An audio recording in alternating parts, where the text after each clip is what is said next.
High guys welcome back to my channel Payal world. आशा करी तुम्हारा सबाई सुस्थ आछो भालो आछो। आमिও सुस्थ आছি ভালো আছি। আজ তোমাদের জন্য একটা অন্যরকম ভিডিও নিয়ে এসেছি।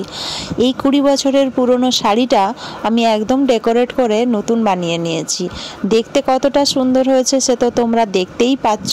চলো কিভাবে এই লেসটা তোমরা শাড়ির মধ্যে লাগাবে, যে কোনো ধরনের লেস শাড়ির মধ্যে সুন্দরভাবে লাগানো সহজভাবে আমি তোমাদের দেখিয়ে দিচ্ছি। আর কোনো রকম কোশ্চেন থাকার নয়, আমি তোমাদের অল ডিটেলস দেখিয়ে দেব, হাতে ধরে শিখিয়ে দেব। আর যদি প্রবলেম হয় তাহলে আমাকে অবশ্যই কমেন্ট করো, আমি রিপ্লাই দেব। বা তোমরা যদি এই ধরনের ভিডিও দেখতে চাও তাহলেও কিন্তু কমেন্ট করতে ভুলো না। আমি অবশ্যই এই ধরনের ভিডিও দুবার নিয়ে আসবো তোমাদের জন্য। তোমাদের ভালোবাসা পেলে আমারও ইচ্ছে করে এরকম সুন্দর সুন্দর ভিডিও বানাতে। তো শাড়িটা তোমাদের আমি অনেক রকমভাবে দেখানোর চেষ্টা করেছি। আশা করি তোমাদের বোঝাতে পেরেছি কতটা সুন্দর হয়েছে। এটা 20 বছরের পুরনো শাড়ি, কেউ বলবে না। অসাধারণ একটা লুক ক্রিয়েট করেছে। আর শাড়িটা দেখতে সত্যি খুব খুব সুন্দর হয়েছে, সামনে থেকে অসাধারণ লাগছে। আর লেস লাগানোতে সবথেকে বেশি সমস্যা যেটা সবাই মনে করে যে কর্নারগুলো কিভাবে করব, ওগুলো বেরিয়ে যায় বা কেটে বাদ দেব। তো এইগুলো সব রকমের অ্যান্সার আমি দেওয়ার জন্যই আজকের ভিডিওটা বানিয়েছি। আর তোমাদের একদম প্র্যাকটিক্যালি দেখিয়ে দেব যে তোমরা কিভাবে করবে, যাতে তোমাদের কোনো রকম অসুবিধা হবে না। তো পুরো শাড়িটা তোমরা দেখে বুঝতেই পারছো। আর যদি ভিডিওটা ভালো লেগে থাকে লাইক কমেন্ট শেয়ার সাবস্ক্রাইব করতে ভুলো না। তোমাদের এক একটা লাইক কমেন্ট যেন আমাকে অনেকটা মোটিভেট করে এরকম সুন্দর সুন্দর ভিডিও বানাতে। তো চলো আজকের ভিডিওটা আমি শুরু করি। আর কীরকম লাগছে সেটা তোমরা কমেন্ট করে জানিও।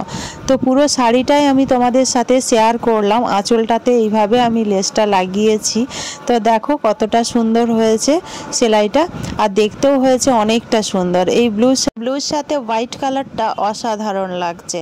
আমি তোমাদের ভালোবাসা যদি পেয়ে থাকি তাহলে অবশ্যই আমি এই ধরনের ভিডিও দুবারও নিয়ে আসব। তো চলো আজকের ভিডিওটা স্টার্ট করি। আমি শাড়িটা সব রকমভাবে দেখানোর চেষ্টা করেছি, বারবার একটা কথাই রিপিট করলাম, কারণ যাতে তোমাদের কারোরই কোনো রকম বুঝতে অসুবিধে না হয়। এক কালার শাড়ির ওপরে এরকম লেস লাগালে শাড়িটা যেরকম গর্জিয়াস হয়ে ওঠে সেরকম দেখতে অসাধারণ লাগে। আর নিজেরাই কিন্তু সুন্দরভাবে লেস লাগানো যেতেই পারে। তো চলো স্টার্ট করি আজকের ভিডিও। প্রথমেই আমি পুরো শাড়িটা নিয়ে নিয়েছি। আর আমি এখানে 9.5 মিটার মতো এই লেসটা নিয়েছি। তো 9.5 মিটার কেন নিয়েছি সেটা আমি তোমাদের বলছি। 9.5 মিটার কি পুরো লাগে? না, 9.5 মিটার পুরো লাগে না। তো দেখো আমি এখানে পুরো শাড়িটাই কভার করব। নিচের দিকটাতে পুরো কভার হবে, এটা আঁচলের দিকটা।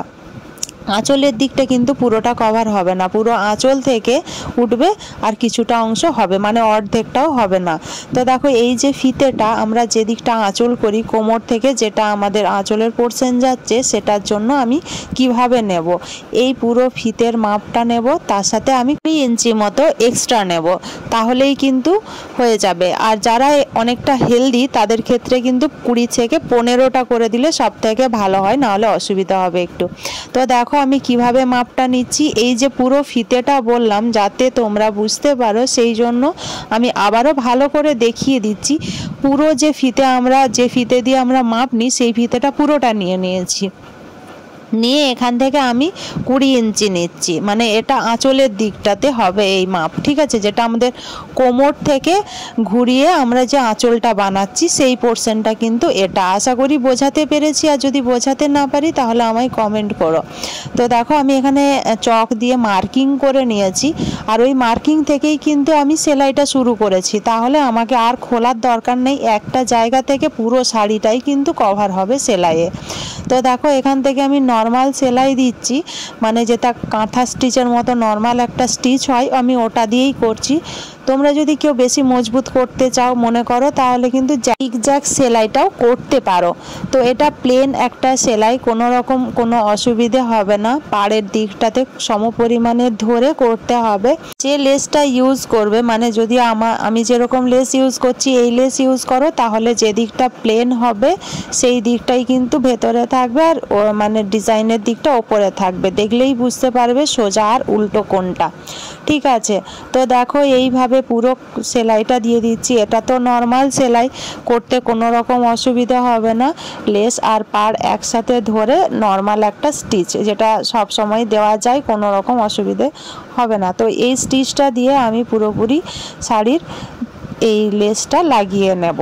কিন্তু সমস্যা হয় কর্নারে। যখনই আমরা কর্নারগুলো করি তখনই বুঝতে পারি না যে কর্নারগুলো কিভাবে করব। কর্নার সেটিং হয় না। অনেক সময় অনেকে মনে করে কেটে বাদ দিয়ে দেব নাকি এখানটা মুড়বো, কিভাবে করব বুঝে উঠতে পারে না, বা সেটিংও হয় না, বাড়তি থেকে যায়। এই কর্নারটা দেখানোর জন্যই আমি দেখাচ্ছি। একদম লাস্ট পর্যন্ত সেলাইটা দেবে, দিয়ে ছুঁচটা ভেতরে ঢুকিয়ে রেখে মেশিন থেকে কাপড়টা আর লেসটাকে এইভাবে ঘুরিয়ে নেবে, জাস্ট ঘুরিয়ে নেবে। কোনো টানাটানি এক্সট্রা কাপড় কোনো কিছুর প্রয়োজন নেই। জাস্ট ঘুরিয়ে আবার নর্মাল একটা সেলাই দিলেই কিন্তু কোণ তৈরি হয়ে গেল। এরপর কোণটা আমি কিভাবে করব সেটা আমি একটু পরে দেখাচ্ছি। তো এটা দেখো পুরোপুরি এইভাবে সেলাইটা নর্মাল দিয়েই করব, আর পুরো সেলাইটা এইভাবেই হবে। সেলাইগুলো খুবই সোজা, কিন্তু শুধু সমস্যা হয় এই কোণটা।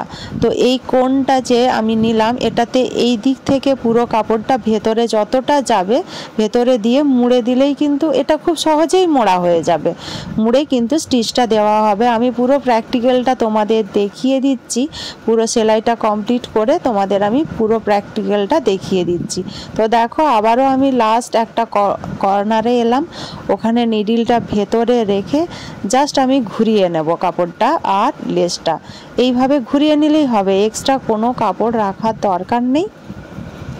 ঘুরিয়ে নিলেই একটা কর্নার তৈরি হয়ে যাবে, যাতে করে কর্নারটা দেখতেও খুবই সুন্দর হবে, কোনো রকম মানে বেরিয়ে থাকবে না, কোনো রকম অসুবিধা হবে না। তো তারপরে আমি আবারও এইভাবে প্লেন সেলাই দিয়ে পুরো শাড়িটা কমপ্লিট করছি। তো দেখো পুরো শাড়িটা এইভাবেই আমি কমপ্লিট করলাম। যে কোনো লেস এই একই প্রসেসেই লাগানোর নিয়ম সব লেসেরই। তোমরা যদি অন্য কোনো লেসের ওপরে চাও তাহলে আমায় কমেন্ট করো, আমি অবশ্যই চেষ্টা করব তার ওপরে ভিডিও নিয়ে আসার। আজকের ভিডিওটা আমি কোনো রকম খুব বেশি স্পিড বাড়িয়ে তাড়াহুড়ো করে শেষ করলাম না, যাতে কেউ যদি তৈরি করতে চাও তার যেন কোনো অসুবিধে না হয়। তো দেখো এটা আমাদের ওই পায়ের কাজটা হয় না, একটুখানি কাপড় আমি ওখানটা বাদ দিয়েই করেছি। 6 থেকে 7 ইঞ্চি কাপড় আমি রেখে দিয়েছি, কারণ আমি এখানে লেসটা কেটেছি একটাই কারণে, লেসটা আমি আঁচলে দেব আর কম হয়ে যেত, সেই কারণে আমি এখানে মুড়ে এইভাবে করে নিয়েছি, একটুখানি বাদ দিয়ে দিয়েছি। তোমরা যখন করবে তখন পুরোটাই করে দেবে। দেখে বুঝতেই পারছো 6-7 ইঞ্চি মতো আমি ছেড়ে কেটেছি লেসটা, না হলে আমার আঁচলের ডিজাইনটা হতো না। তো দেখো এইভাবেই আমি নিয়েছি। এখানে ডবল সেলাই দিয়ে দিয়েছি, কারণ এই জায়গাগুলো একটু সিকিওর করা বেশি প্রয়োজন, খুলে না যায় কখনো স্টিচ। তো এটা পায়ের কাজটা, তো এখানটা পুরোটা এইভাবে ডবল সেলাই দিয়ে তারপরে এটাকে ঘুরিয়ে যখনই ঘোরাবে তখন নিডলটা যেন ভেতরে থাকে, তাহলে কোনো রকম অসুবিধা হবে না। এরপরে নর্মাল সেলাই দিয়ে পুরো শাড়িটা কমপ্লিট করব। তো চলো করি, আর তার সাথে তোমাদের দেখিয়ে দেব যে কিভাবে কর্নারটা স্টিচ করবে। আমি তো দেখালাম, তোমরা কতটা বুঝতে পেরেছো আমি জানি না, কিন্তু আমি আবারও তোমাদের বোঝানোর চেষ্টা করছি। এই রকম সুন্দরভাবে কিন্তু তোমরা নিজেরা যে কোনো শাড়িতে সুন্দর লেস লাগিয়ে সেই শাড়িটা খুবই আকর্ষণীয় বানিয়ে ফেলতে পারবে। মানে মানুষ দেখলেই বলবে ওহ কি দারুণ শাড়িটা লাগছে দেখতে। কিন্তু খুবই কম দামি যে কোনো শাড়ি কিনে যদি একটু সুন্দর লেস লাগিয়ে নিতে পারো তাহলে সেই শাড়ির মর্যাদাই আলাদা হয়ে যায়, আর দেখতেও লাগে অতি সুন্দর। তো দেখো এইভাবে আমি ডবল সেলাই দিয়ে দিয়েছি, নিচে একটা ওপরে একটা, যাতে লেসটা খুব ভালোভাবে দাঁড়ায়, কোনো রকম প্রবলেম না হয়। কারোর যদি কোনো রকম বুঝতে অসুবিধে হয়ে থাকে প্লিজ আমায় কমেন্ট করো, কারণ আমি যতটা পেরেছি তোমাদের বোঝানোর চেষ্টা করেছি, আর আমি ভিডিওতে তো দেখিয়েইছি, কোনো রকম অসুবিধে হওয়ার কথা নয়। সেলাইয়ের বিভিন্ন ভিডিও আমি তোমাদের সাথে যখন যেরকম পারি টুকিটাকি শেয়ার করে থাকি, তোমরা যদি কোনো রকম ভিডিও দেখতে চাও সেলাইয়ের ওপরে সেটা কমেন্ট করে বলো, আমি অবশ্যই চেষ্টা করব সেই রকম ভিডিও নিয়ে আসার। তো দেখো এবারে কর্নারটাতে চলে এসেছি। এই দেখো আমি কিভাবে মুড়ছি সেটা তোমরা দেখেই বুঝতে পারলে। জাস্ট আঙুল দিয়ে একটু ভেতরে প্রেস করলে ঢুকে যাবে, ঢুকে গেলেই এইভাবে সেলাইটা এই কর্নারে নিয়ে এসে নিডলটা ভেতরে রেখে এটাকে একটু ঘুরিয়ে নিয়ে এখানে ডবল দুটো সেলাই দিয়ে দিলেই কিন্তু সুন্দর একটা সিকিওর হয়ে যায়, খুলে যাওয়ার আর কোনো ভয় থাকে না। তো আমি এইভাবেই পুরো কর্নারগুলো করব। এইভাবে আঁচলের যে দুটো কোণ তৈরি হয়েছে সেই কোণগুলো কিন্তু এইভাবে সুন্দর করে সেলাই হয়ে যাবে। আর তোমরা দেখেই বুঝতে পারছো যে কোণগুলো কতটা সুন্দর হয়েছে। চলো আরেকটা আমি তোমাদের দেখিয়ে দিই, তাহলে তোমাদের বুঝতে অনেকটা সুবিধা হবে। আজকের ভিডিওটা অনেকটা লম্বা হয়ে গেল, কারণ আমি তোমাদের বোঝানোর জন্য এই ভিডিওটা খুব বেশি কাটাকাটি না করেই আপলোড করছি, কারণ যাতে তোমাদের কোনো রকম অসুবিধে না হয় কোনো জায়গাতে, তোমরা পুরোটাই খুব ভালোভাবে বুঝতে পারো। তো দেখো আবারও এই কর্নারে এসছি, জাস্ট এই দিকের থেকে লেসটা নিয়ে আঙুল দিয়ে ভেতরে প্রেস করে দিলে সুন্দরভাবে এটা নিজে থেকে বসে যাবে, কোনো রকম প্রবলেম হবে না। যতটা ভেতরে যাবে ততটা যেতে দেবে, ব্যাস। তারপরে একটা প্রেস করে বসিয়ে দিয়ে এইভাবে স্টিচ দিয়ে দিলেই কিন্তু লেস লাগানো কমপ্লিট। এখানে একটা ডবল চাপ সেলাই দিয়ে দিলেই কিন্তু সেট হয়ে গেল, ডবল একটা সেলাই দিয়ে। তো দেখো এখানে সেলাইটা আমি করে নিয়েছি ডবল করে, তারপরে আবারও সেম একই প্রসেসে পুরো সেলাইটা করে নেব। পুরো একটা লম্বা করে সেলাই, ডবল পুরো শাড়িটায় ডবল স্টিচ দিতে হয়, কারণ যখনই আমরা লেস লাগাবো তখন ডবল সেলাই না দিলে তো সেটা সেট হবে না। আর যদি কোনো সরু লেসের ব্যবহার করি সেটা সিঙ্গেল বা সেটা আলাদা, বিভিন্ন লেসের বিভিন্ন রকমভাবে তো লাগাতে হয়। তোমরা যদি অন্য কোনো লেসের ওপরে বুঝতে পারছো না কি করে লাগাবে, তাহলে আমায় কমেন্ট করো, আমি অবশ্যই চেষ্টা করব তার ভিডিও নিয়ে আসার। বারবার এই একটা কথা এই কারণেই বলি যাতে তোমাদের কোনো রকম অসুবিধে না হয়। আর যারা আমার ভিডিওটা দেখছো তাদেরকে অনেক অনেক ধন্যবাদ।